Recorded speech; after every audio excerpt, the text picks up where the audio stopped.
قبول الإقبال وصلاح الأحوال. الفاتحة. إن الله يفتح علينا وعليكم فتوح العارفين ويفقهنا في الدين واجمعنا بحبيبنا محمد به ربطا لا ينحل ويرزقنا رؤياه في هذه الدنيا قبل الآخرة يقظة ومناما دائما مستمرا ويرزقنا محبته ويتوفانا على ملته على هذه النية وعلى كل نيرات الدنيا ونعيمها خصوصا على من هو صاحب الكتاب شيخنا الإمام الحبيب محمد بن علي بن عباس المالكي رحمه الله وعلى من هو سيد الحبيب حامد نجيب شيخ بكر وسيد الحبيب عمر قطب الزمان وإلى حضرة النبي المصطفى محمد سر الفاتحة. بسم الله الرحمن الرحيم الحمد لله رب العالمين الرحمن الرحيم إياك نعبد وإياك نستعين اهدنا الصراط المستقيم صراط الذين أنعمت عليهم غير المغضوب عليهم ولا الضالين آمين. السلام عليكم ورحمة الله وبركاته. الحمد لله والصلاة والسلام على سيدنا رسول الله محمد بن آله وصحبه ومن والاه ولا حول ولا قوة إلا بالله العلي العظيم. سبحانك لا علم لنا إلا ما علمتنا إنك أنت العليم الحكيم. رب اشرح لي صدري ويسر لي أمري واحلل عقدة من لساني يفقه قولي. رب زدنا علما وارزقنا فهما برحمتك يا أرحم الراحمين. اللهم أغننا بالعلم وزينا بالحلم وأكرمنا بالتقوى وجملنا بالعافية والسلامة وحققنا بالتقوى والموجبات الندامة في الحال والمآل إنك سميع الدعاء. معاشر الحاضرين rahimakumullah, bapak-bapak hadirin yang dirahmati Allah, wabil khusus para habaib yang hadir, begitu juga para asatidz, para alim ulama dan warga Sumur Batu yang dirahmati Allah. Alhamdulillah malam ini kita kembali berkumpul dalam kajian bulanan pembacaan sirah Nabi Muhammad SAW yang bertepatan dengan haul dari Bapak Ta'in bin Bapak Saim. Insyaallah kita doakan apa yang telah dibacakan berupa zikir, tasbih, tahmid, Allah limpahkan hadiah, kita hadiahkan pahalanya dan Allah limpahkan untuk almarhum dan juga almarhumah dan semua nama yang telah kita sebut, yang telah disebut tadi, insyaallah dijadikan mereka semua min ahlil jannah insyaallah, amin ya rabbal alamin. Dan selanjutnya di sini kita melanjutkan apa yang sebelumnya sudah kita bahas, yaitu berkaitan dengan sirah nabawiyah, sejarah Nabi kita Muhammad SAW. Dan malam ini hadirin rahimakumullah, kita melanjutkan yang berkaitan dengan wafatnya Nabi Muhammad SAW. Ada bahasan yang luar biasa, bahasan yang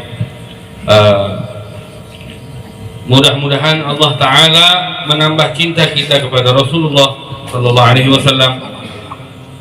Hadirin rahimakumullah, dikarenakan wafatnya Nabi adalah satu perkara yang luar biasa, dikatakan sebagai musibah terberat untuk umat Islam, dikarenakan khususnya untuk para sahabat Rasul Sallallahu Alaihi Wasallam. Kenapa demikian? Karena keberadaan Nabi Muhammad di antara mereka jaminan. Allah Ta'ala katakan di dalam Al-Quran, maka Allahu liyu'adzibahum wa anta fihim. Tidaklah Allah Subhanahu wa Ta'ala akan menyiksa, mengazab mereka, ya, siapapun, ya, sedangkan engkau ada bersama mereka, sedangkan engkau masih hidup dengan mereka. Baik mereka yang dimaksud di sini khususnya adalah orang-orang yang hidup di masa Rasulullah SAW yang memerangi Nabi. Ya. Jadi intinya keberadaan Nabi SAW, hidupnya beliau adalah jaminan. Ya.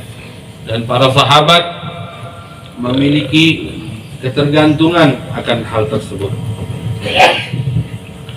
Hadirin rahimakumullah. Selanjutnya di sini kita akan bahas ya tentang wafatnya Nabi sallallahu alaihi wasallam. Dikatakan tuwfiya sallallahu alaihi wasallam wa qad balagha 3 wa qila ghaira dhalik. يوم الاثنين حين اشتد الضحى لاثنتي عشر ليلة من خلت من ربيع الأول ومرض 14 يوما ودفن ليلة الأربعاء. Dikatakan Rasulullah sallallahu alaihi wasallam meninggal dunia dan usia beliau telah sampai genap 63 tahun. Dan beliau meninggal tepat di hari Senin. Meninggal di waktu duha. Saat-saat waktu duha. Berarti sekitar jam 9 ke atas. Ya. Sekitar antara jam 8, 9, 10 kurang lebih. Li 12 lailah khalat min Rabi, yaitu tepatnya di tanggal 12. Ya, sebagaimana banyak ulama ahli sejarah memastikan bahwa Rasulullah SAW wafat di tanggal 12 Rabiul Awal di hari Senin. Jadi lahirnya beliau sallallahu alaihi wasallam 12 Rabiul Awal hari Senin, wafatnya beliau juga 12 Rabiul Awal di hari Senin. Hadirin rahimakumullah. Dan beliau mengalami sakit sebelum wafatnya itu kurang lebih 14 hari. 13 atau 14 hari. Dan pertama kali beliau sakit itu di hari Rabu, terakhir di bulan Safar. Oleh karenanya kalau kita mendapati bulan Safar biasanya di akhir Rabu itu ada istilah orang bilang rubu apa? Wakasan. Ya. Hadirin rahimakumullah. Jadi Rasulullah SAW itu meninggal sakit pertama kali di hari Rabu. Apa yang beliau alami? Beliau pertama kali merasakan demam. Demam sampai beliau menggigil. Dan terus keadaan itu hadirin rahimakumullah bertambah parah dan bertambah parah. Ya. Hadirin rahimakumullah, Nabi kita Muhammad SAW di dalam riwayat pernah mengatakan bahwa saat beliau sakit, beliau menyebut bahwa efek racun yang pernah diberikan kepada wanita Yahudi di Khaybar saat Rasulullah memerangi Yahudi Khaybar, itu Rasulullah SAW sempat diracuni. Jadi dihidangkan daging kambing. Karena mereka tahu Nabi kita Muhammad SAW paling senang makan daging kambing, dan bagian daging yang beliau paling senangi, beliau paling sukai adalah bagian paha belakang kambing muda. Jadi ada seorang wanita Yahudi, dia racuni itu daging kambing, dan di bagian pahanya dibanyakin racunnya. Sampai ketika Rasulullah SAW dihidangkan, sahabat yang ada saat itu sebagian sudah ada yang mencicip, tapi Rasulullah SAW ketika beliau mengambil bagian dari daging tersebut dan beliau masukkan ke dalam mulut, belum sempat ketelan, daging yang masuk ke mulut dalam riwayat daging yang ada di depan itu bicara kepada Rasulullah, "Ya Rasulullah, jangan makan aku, tinggalkan aku." Kenapa? Karena innani masmu', karena aku diracun. Akhirnya Rasulullah keluarkan, dan Rasulullah seakan-akan apa istilahnya, dilepeh sama Rasulullah SAW, bahasanya begitu. Jadi hadirin rahimakumullah, ada beberapa bagian yang sudah sempat tertelan oleh Rasulullah SAW, ya, mungkin sisa-sisa dari yang ada sebelum Rasulullah lepeh. Dan kata Rasulullah di dalam riwayat, ya, ini bekas efek racun yang pernah, ya, aku makan, tertelan, yang dilakukan oleh Yahudi Khaybar, wanita Yahudi dari Khaybar. Hadirin rahimakumullah. Lalu apa yang dialami Rasulullah saat sakit? Ketika Rasulullah SAW mengalami efek daripada racun tersebut dan keadaan panas tubuh Rasulullah menggigil, Rasulullah SAW memiliki sakit beda dengan kita karena Rasulullah kan manusia, ya. Rasulullah manusia, maka Rasulullah SAW pun sakit, ya. Lalu kalau begitu, wah, masa Nabi kena keracunan? Hadirin rahimahumullah, jangan samakan dengan kita. Kenapa demikian? Karena Allah Ta'ala jadikan segala sesuatu itu dengan sebab. Bahkan wafatnya Rasulullah SAW pun Allah Ta'ala jadikan dengan proses, dengan sebab. Ada sebab, ya. Kalau dibilang mengefek, efek tersebut tidak dialami Rasulullah secara fatal. Bahkan setelah bertahun-tahun lamanya baru Rasulullah mendapatkan efeknya, dan efek itulah yang menjadi sebab wafatnya Rasulullah. Kejadian Khaybarnya kapan? Rasulullah diracun itu berapa lama sudah? Ya. Nah, apa yang dialami Rasulullah dengan rasa sakit atau saat sakit itu? Dikatakan Rasulullah SAW sampai lupa hal-hal yang sifatnya kebiasaan, tapi nggak pernah lupa yang terkait urusan Allah, sholat, ibadat, dan yang lain. Tapi hal-hal yang sifatnya kebiasaan, Rasulullah SAW terkadang belum makan, tapi Rasulullah merasa sudah makan. Hal-hal seperti itu aja efeknya. Memang kalau kita, lain lagi kalau kita keracunan singkong karet, mabok parah kita. Beda sama Rasulullah SAW. Kembali lagi, intinya Rasulullah SAW sakit, ya. 14 hari, dalam riwayat 13 hari Rasulullah SAW sakit, mengalami sakit.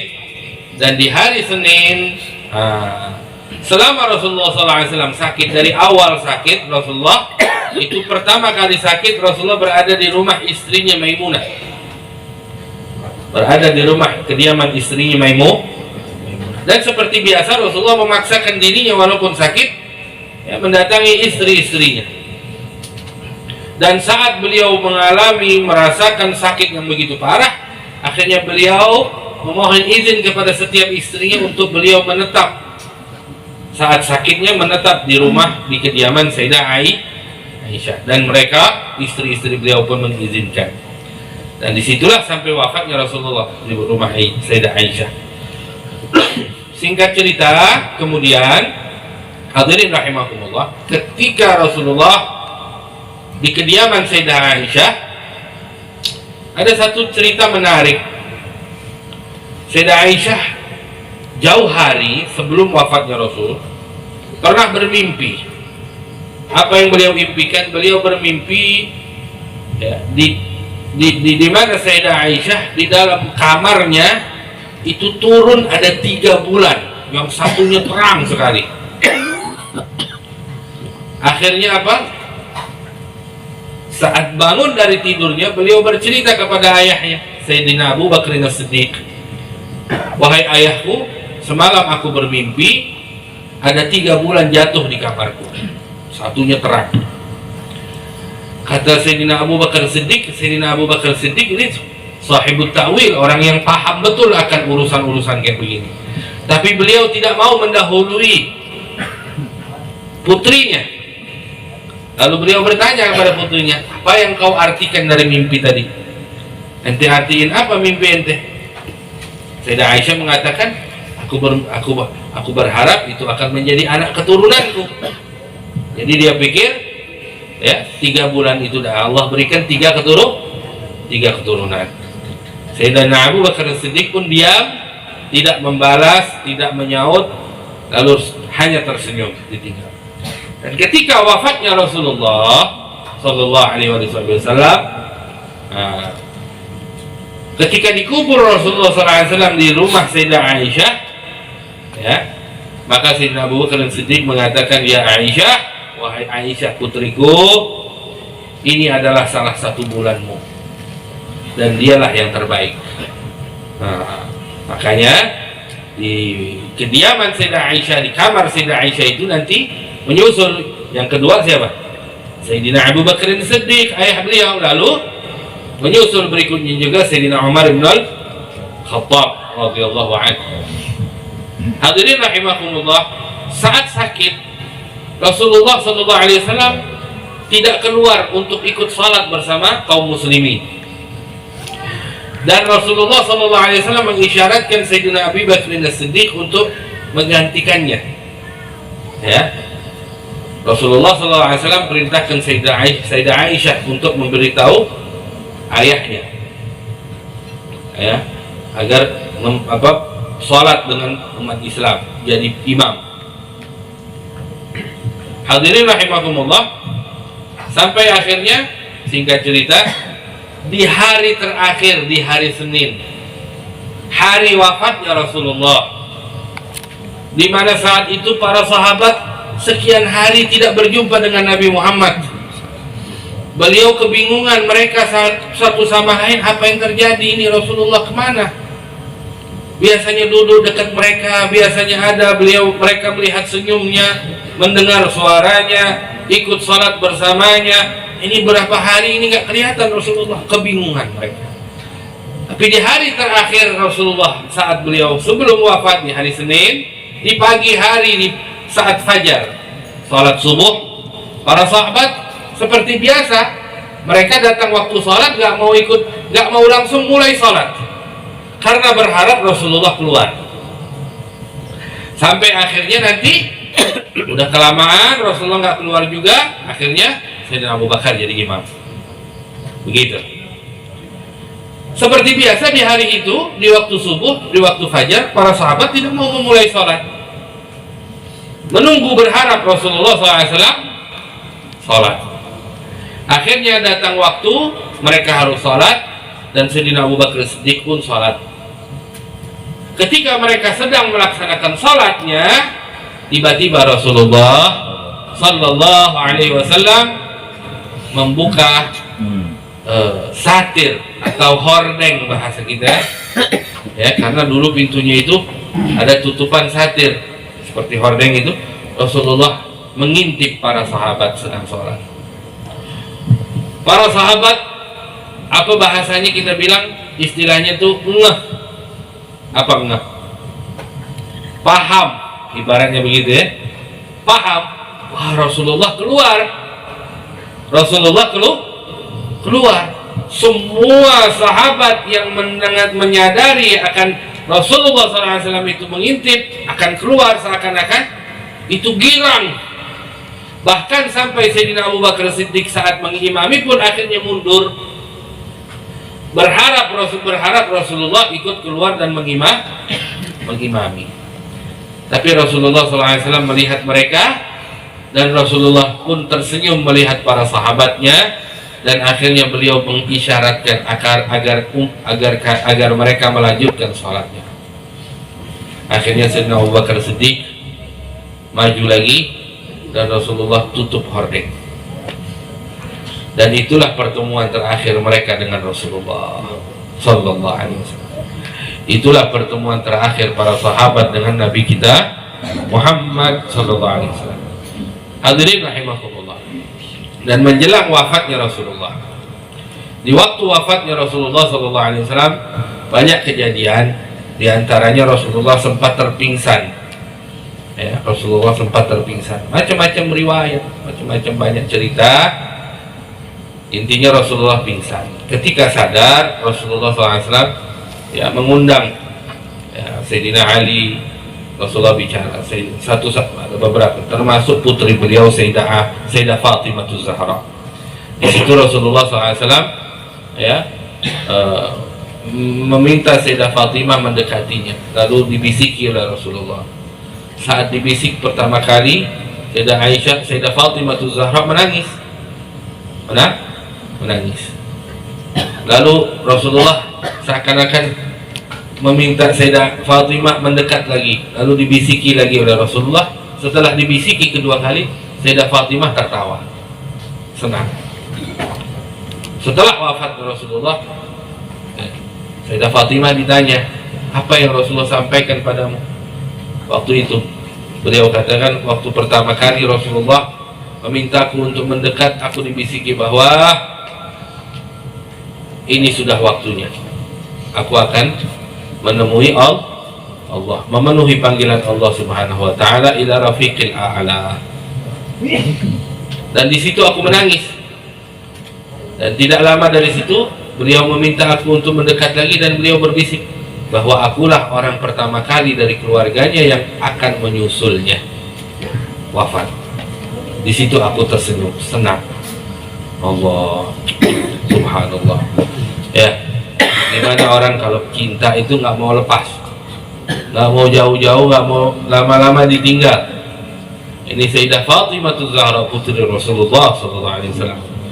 Hadirin rahimakumullah, kembali lagi kita sebelum wafatnya Rasulullah SAW, banyak hal kejadian, dan diantaranya bahwa semua nabi, hadirin, nabi itu semua makhluk manusia nih khususnya itu kalau mau meninggal, malaikat Israel itu mencabut tanpa izin.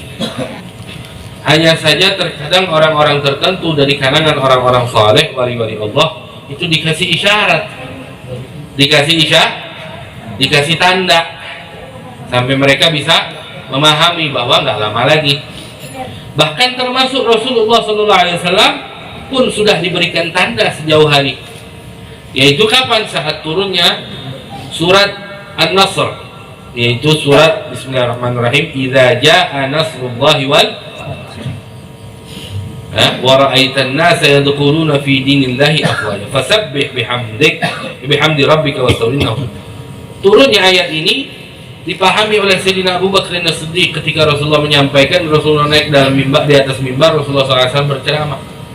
Seorang hamba, kata Rasulullah, seorang hamba diberikan pilihan oleh Tuhannya untuk berjumpa kepadanya menghadap Allah, atau diam kekal hidup selamanya sesenangnya semaunya di dunia ini, terserah. Lalu hamba tadi memilih untuk tetap kembali kepada Allah. Sayyidina Abu Bakar sadar cerita yang disampaikan Rasulullah ini adalah yang dimaksud Nabi Muhammad SAW. Allah. Jadi Rasulullah itu diberikan pilihan sebelum wafatnya, dapat pilihan. Malaikat Jibril datang, ya Rasulullah, Allah memberikan kepadamu pilihan. Apa? Kau ingin hidup lebih lama lagi, terserah kapan mau meninggal, atau nggak mau meninggal selamanya juga nggak apa-apa, atau kau mau kembali kepada Tuhanmu Allah Subhanahu wa Ta'ala. Ya. Lalu Rasulullah SAW seakan-akan meminta isyarat dari malaikat Jibril. Ibaratnya, menurut ente gimana? Lalu malaikat Jibril mengatakan, ya Rasulullah, sesungguhnya Tuhanmu rindu sekali padamu. Allah rindu sangat. Allah kangen banget sama ente, kepadamu ya Rasulullah. Lalu Rasulullah SAW mengatakan, bal ila rafiqil a'la, aku pilih menghadap Allah Subhanahu wa Ta'ala. Allah. Begitulah juga saat beliau mau wafat. Jadi semua nabi, terkhusus lebih lagi Nabi Muhammad SAW. Selain Nabi, malaikat Israel itu datang minta, nggak ada izinnya, menyambut aja. Ya, kita juga kalau malaikat Israel izin, kira-kira kita kasih apa kagak? Ini Nabi kita Muhammad, para anbiya kalau mau dicabut nyawanya oleh malaikat Israel datang pamit izin. Nabi kita Muhammad SAW pun demikian. Mereka datang, Sayyidina Jibril dengan Sayyidina Israel alaihi wassalam memohon izin, sampai akhirnya Sayyidina Jibril memberitahu tadi apa? Bahwa Allah rindu, Allah kangen. Akhirnya Rasulullah memilih Rafiqul A'la, meninggal. Jadi hadirin rahimakumullah, dan ketika wafatnya Rasulullah sallallahu alaihi wasallam, hadir di hadapan Rasulullah saat wafat, di antaranya putri beliau, ya, begitu juga sebelum wafatnya Rasulullah sempat meminta siwak Karena Rasulullah saat itu tidak memegang siwak, Rasulullah mengisyaratkan minta siwak, dan di situ ada putra Sayyidina Abu Bakar As-Siddiq bernama Abdurrahman. Lalu beliau memberikan siwaknya. Rasulullah pakai siwak, dikembalikan lagi oleh Rasulullah. Nah, ini yang menjadikan sunnahnya kita kalau mau meninggal dikasih dipakai siwak. Nah, itu jadi satu kebanggaan buat beliau. Karena apa? Sebelum wafatnya Rasulullah, ya, beliau mendapatkan kenangan indah, yaitu berupa apa? Bekas liurnya Rasulullah SAW sebelum wafat ada pada siwak ini. Subhanallah. Ketika Rasulullah wafat, umat Islam satu sama lain tidak ada yang percaya kejadian itu. Dikumandangkan, diberitakan wafatnya Rasulullah. Hadirin rahimakumullah, ada di antara sahabat yang ketika lagi di sawah, lagi di ladang, lagi di kebun, itu mencangkul. Ketika mencangkul, mendengar wafatnya Rasulullah, itu cangkul, ya, naik ke atas, gak balik lagi, turun lagi. Artinya apa? Mental, kaget, keadaan begitu dahsyat. Bahkan ada seorang sahabat mengatakan ketika mendengar wafatnya Rasulullah, ya Allah, tidak ada lagi yang pantas aku lihat di muka bumi ini yang melebihi Nabiku Muhammad SAW. Oleh karena itu ya Allah, mulai saat ini aku minta cabutlah pandanganku ini. Saat itu juga buta. Ya, ini sahabat, cintanya bukan main sama Nabi kita. Bahkan hewan-hewan yang menjadi hewan-hewan Rasul SAW, peliharaan beliau, termasuk apa? Unta. Gak mau lagi makan, gak mau lagi minum sampai wafatnya, sampai matinya unta. Setelah wafatnya Rasulullah, himarnya Rasulullah apa? Keledai, jingkrak kayak stres gila sampai masuk sumur meninggal, ya, dengan wafat. Bahkan Sayyidina Umar bin Al-Khattab ketika mendengar wafatnya Rasulullah, tak percaya. Beliau langsung cabut pedang. Yang berani bilang wafat Rasulullah, meninggal, itu tebas, aneh sebelah. Tuh, ada takut semua.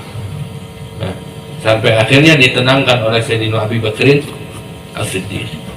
Nah, dalam riwayat Sayyidina Suhaib, Sayyidina Suhaib bin Amr. Sayyidina Suhaib bin Amr yang menenangkan. Tapi yang masyhur riwayatnya Sayyidina Abu Bakar As-Siddiq mengatakan, man kana ya'budullah fa inna Allah hayyun la yamut. Ya, wa man kana ya'budu Muhammadan fa inna Muhammadan qad mat. Wa man kana ya'budullah fa inna Allah hayyun la. Siapa yang beriman menyembah pada Nabi Muhammad, maksudnya Nabi Muhammad kalau memang diyakini sebagai orang mulia yang mengimani kepada, sesungguhnya ketahuilah Nabi Muhammad telah tiada. Tapi karena manusia, kullu nafsin dha'iqatul maut, dan siapapun yang beriman dan menyembah pada Allah, sesungguhnya ketahuilah bahwasanya Allah tidak akan pernah mati selamanya. Dan disitulah Sayyidina Umar terdiam dan terjatuh pedangnya, dan beliau saat itu menyadari bahwa memang Rasulullah telah wafat. Sayyidina Bilal bin Rabah sejak detik wafatnya Rasulullah bersumpah, artinya bersumpah dalam hati, berjanji, aku tidak akan lagi pernah mau mengazankan selain untuk Rasulullah. Tidak mau lagi azan. Sayyidina Bilal sempat tidak mau azan, sampai akhirnya beliau tidak kuat karena beliau tinggal di Madinah, rindu dengan Rasulullah, terkenang dengan Rasulullah, saat duduk bersama Rasul, saat jalan bareng Nabi, saat ini, ketika di sini ingat Rasul, di situ ingat Rasul, di sini ingat Rasul. Gak kuat, akhirnya beliau memutuskan hijrah, izin kepada Sayyidina Abu Bakar Siddiq sebagai khalifah untuk pindah ke negeri Syam. Gak kuat. Hadirin rahimahumullah, dan Rasulullah SAW wafat di hari Senin di pagi hari menjelang waktu zuhur, di waktu duha, dan umat Islam saat itu salat atau menyorati Nabi sendiri-sendiri, tidak dilaksanakan sholat berjamaah, sholat jenazah. Di dalam riwayat dikatakan yang dimaksud sholat di situ bukan mereka menyolati, tetapi ada yang mengatakan itu mereka berdoa minta kepada Allah Ta'ala untuk Nabi Muhammad Sallallahu Alaihi Wasallam, karena mereka menyadari meminta kepada Allah untuk Nabi Muhammad akan dibalas oleh Allah untuk mereka. Ya, kenapa? Karena Rasulullah Sallallahu Alaihi Wasallam yang namanya kita mau sholatin jenazah, hadirin, adalah tujuannya agar kita ini berharap dengan disolatin, orang yang menyolati dengan sholat tadi bisa memberikan syafaat ataupun bantuan dan pertolongan ataupun keringanan berkat dari sholat jenazah tadi. Paham? Makanya dikatakan ketika ada orang meninggal, biasanya yang dimintain yang mimpin sholat orang alim, orang soleh, orang orang ahli ibadat, ya. Orang kadang kalau warga ini biasanya kan kalau ada yang meninggal diumumin ya, telah meninggal dunia, berita duka cita, orang tua kita atau saudara kita atau ini atau itu. Nah, banyak kan orang ini lupa ketika mau ngumumin jenazah itu, ingetin juga kalau bisa sebelum diumumin pastiin kapan disolatin. Karena tujuannya ngumumin itu sebenarnya biar orang nanti waktu nyolatin kumpul. Semakin banyak yang nyolatin, semakin banyak dapat ampunan buat yang disolatin. Jadi ketika kita mau misalnya nyolatin jenazah, ya, atau mau ngabarin jenazah meninggal, jangan buru-buru main ngabarin aja. Tapi juga tanya kira-kira disolatinnya jam berapa, kapan. Kalau belum tahu pasti ya sudah, berita sholatnya menyusul. Umumin nggak apa-apa, tapi adapun sholat jenazah, berita sholat jenazah kapan itu menyusul, umumin. Ya. Jadi kalau tapi kalau misalnya udah ntar sholatnya habis zuhur barengan sholat Jumat, diumumin telah meninggal dan sholat jenazah di masjid ini setelah waktu zuhur berjamaah. Nah itu tujuannya. Kembali lagi Rasulullah SAW. Para sahabat datang masuk sendiri-sendiri, doa sendiri-sendiri, sholat sendiri-sendiri, singkat cerita. Dan para sahabat yang ada saat itu kebingungan, kira-kira Rasulullah ini mau disolatin, mau di prosesnya gimana? Apakah kita lepas pakaiannya nih? Rasulullah masih pakai baju gamis. Apakah dilepas? Saat mereka lagi saat kebingungan seperti itu, ya Allah kirimkan ngantuk kepada sahabat yang ada di sana, di antaranya Sayyidina Ali bin Abi Thalib. Lalu mereka tertidur dan di dalam mimpi ada suara yang menyerukan, la tanzi'ul qamis, jangan dicopot gamisnya. Akhirnya mereka terbangun, ternyata yang ada di ruangan itu sama mimpinya, dan diputuskan tidak dicopot gamisnya Rasulullah. Ya. Tapi Rasulullah dilapisi oleh kafan dengan 3 lapisan. Kafan kain yang sangat lembut sekali, ya, kainnya lembut. Dan Rasulullah SAW dimandikan oleh Sayyidina Ali bin Abi Thalib, ya. Dan ketika Sayyidina Ali bin Abi Thalib menyentuh jasadnya Rasulullah, biasa kalau orang meninggal itu sunnah dielus perutnya, ya, dielus perutnya biarnya dikeluarkan hal-hal yang tidak baik, ibaratnya gitu ya. Ketika Rasulullah dielus perutnya, yang ada yang keluar wangi. Apa kata Sayyidina Ali bin Abi Thalib? Tibta hayyan wa mayyitan ya Rasulullah. Kau itu wangi, hidup bahkan matimu pun wangi ya Rasulullah. Subhanallah. Dimandikan, dikafankan, dan dikuburkan Rasulullah SAW di hari Selasa malam Rebo. Setelah waktu maghrib menjelang isya, dalam riwayat ada yang waktu isya berbarengan isya atau di waktu itulah, intinya malam Rabu. Dan proses penguburan Rasulullah, para sahabat juga berunding, kira-kira ini mau kuburannya bentuk apa nih? Lahat apa syak? Jadi kalau kuburan itu hadirin ada bentuknya lahat. Lahat itu biasa kalau kita bilang liang lahat. Apa itu liang lahat? Itu bentuk kuburan itu nanti bagian pinggirnya dicoak gitu, tahu ya? Jadi kayak modelnya kayak letter L nanti. Dan kita kan biasa begitu ya, bagian lurus, habisnya bagian sini ini tempat jenazahnya ntar dicoak. Nah, buat jenazahnya dimasukin. Paham ya? Hah? Paham kan? Lahat. Nah, itu lahat. Tapi kalau syak itu dibikin kayak tuh. Jadi jenazah gali kayak begini, ntar di tengahnya tuh yang dicoak. Kalau ini kan bagian pojok dicoak, kalau ini bagian tengahnya dicoak. Nah, di sana itu ada tradisi mereka yang biasa kalau ada yang mau dikubur dicoak tengahnya, di syak artinya dibelah. Ada yang biasa lahat. Nah, orang-orang Makkah biasanya syak, artinya yang dibolongin itu yang tengah. Kalau orang Madinah biasanya lahat. Tapi mereka bingung kira-kira mau dilahat atau disyak. Akhirnya mereka mengatakan siapa nanti yang lebih dahulu datang dari sana, maka dia boleh kerjain kerjaannya. Artinya ditunggu. Ada yang biasa menggali kubur dengan bentuk syak, yaitu Sayyidina Abu Ubaidillah Amir bin Al-Jarrah. Ada juga sahabat yang biasa menggali secara lahat, yaitu Abu Talha. Abu Talha. Akhirnya tiba-tiba yang lebih duluan datang nongol Sayyidina Abu Talha. Akhirnya Abu Talha lah yang menentukan yang menggali kubur di dalam kamarnya Sayyidah Aisyah radhiyallahu anha dalam bentuk syak. Dalam bentuk apa? Lahat, maaf. Dan ditaruh di atas makamnya Nabi, di atas jasadnya Nabi. Itu maksudnya ditutup. Biasanya kan kalau kita melihat papan tuh, nah itu biasanya papan itu dalam bahasa Arab labin namanya, biasanya pakai batu.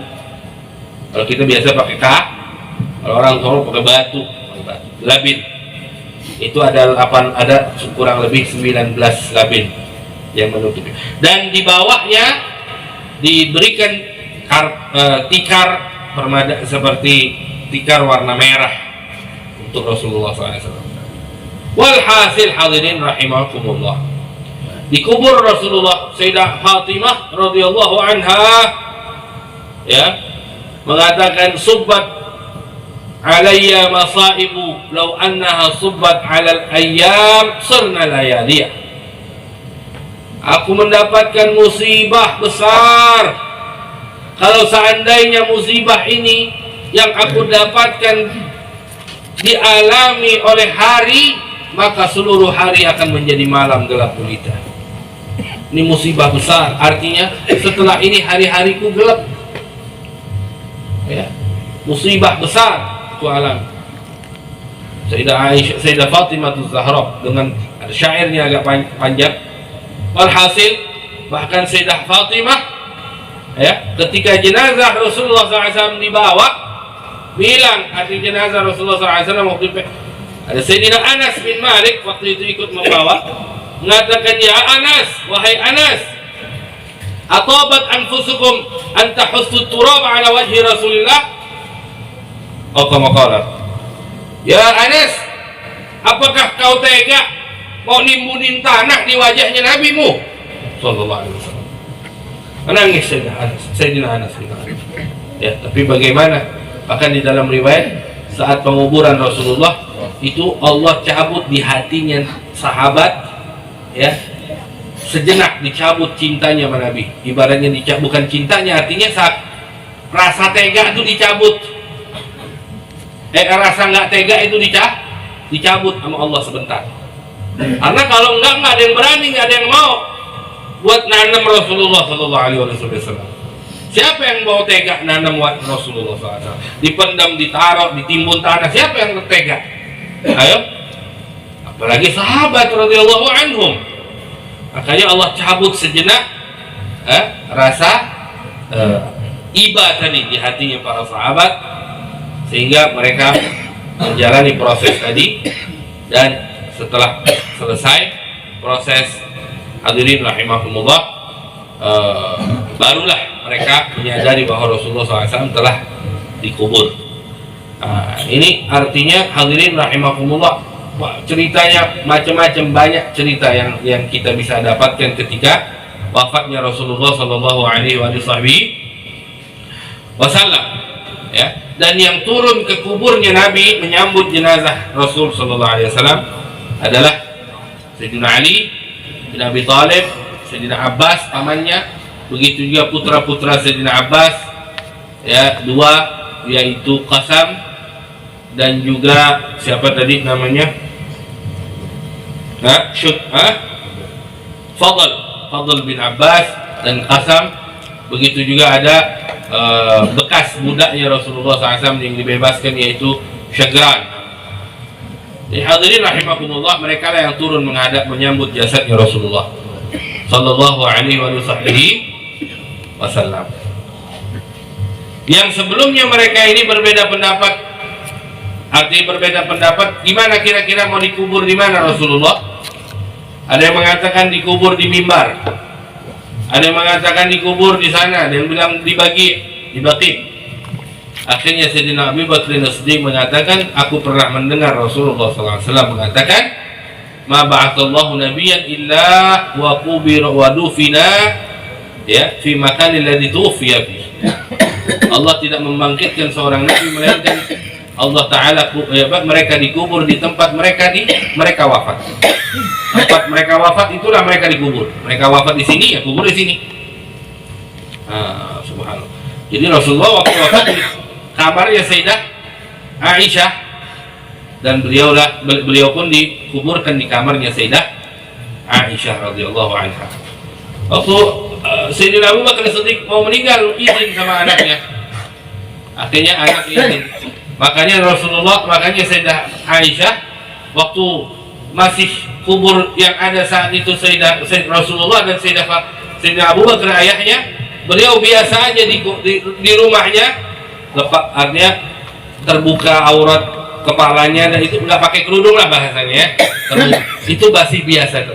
Tapi ketika masuk Sayyidina Umar bin Khattab izin kepada Sayyidah Aisyah dan diizinkan, langsung Sayyidah Aisyah membuatkan satir. Dan mulai saat itu Sayyidina Aisyah nggak pernah lagi buka muka, artinya selalu menutup auratnya bahkan di dalam rumah, karena di situ ada Umar bin Khattab, Sayyidina Umar, yang dianggap ini bukan muhrim. Bayangin, sampai segitunya menjaga,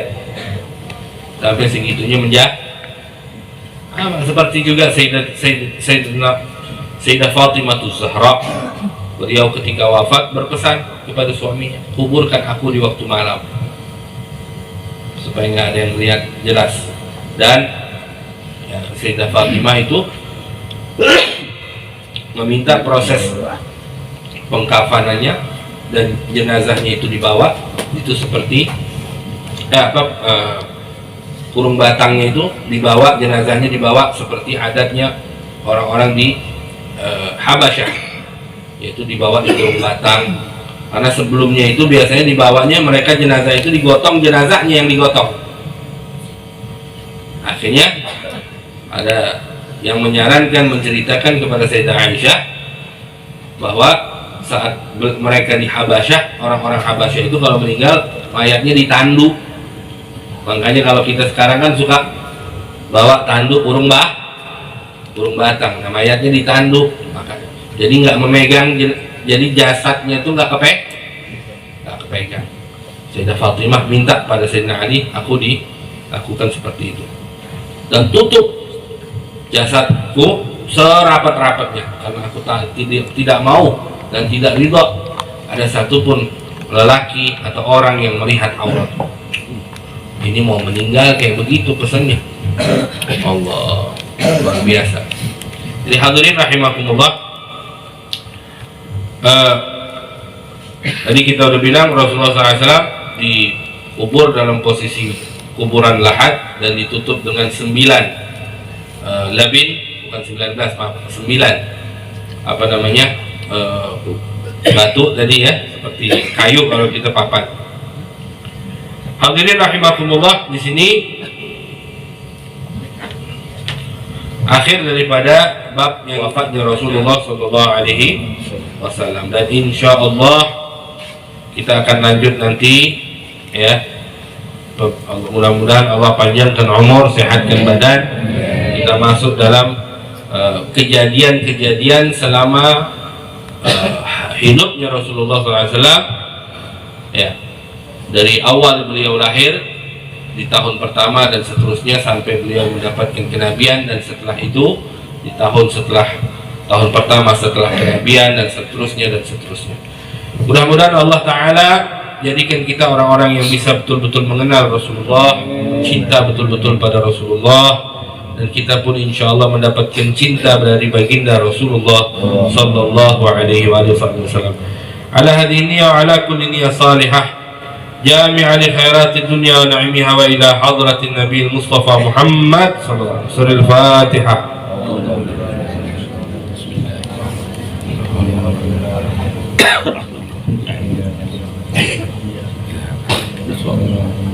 اللهم إنا نعوذ بك من علم لا ينفع وقلب لا يخشع وعمل لا يرفع ودعاء لا يسمع. ربنا آتنا في الدنيا حسنة وفي الآخرة حسنة وقنا عذاب النار. وصلى الله على سيدنا محمد وعلى آله وصحبه وسلم والحمد لله رب العالمين. قبول.